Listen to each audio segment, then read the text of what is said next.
Ayan, dumating na po tayo sa La Union. Ito na po yung bago natin gagawain. Sa aking kaliwa.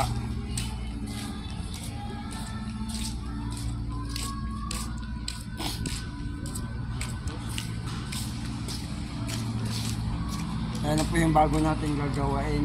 Pupunasan ng stock ko. Ayan o. Medyo mataas-taas na naman, pero okay lang, at least nakarating tayo ng La Union. Ayan. Tayo sa La Union ngayon. Ayan yung ating gagawin. Kita po. Ayan, medyo mataas-taas lang.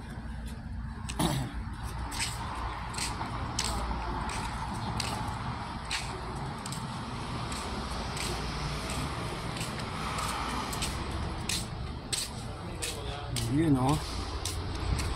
Ayan. Isa po itong gasolinahan. Uno Fuel. Ayan. Pangalan ng gasolinahan. Ayan siya.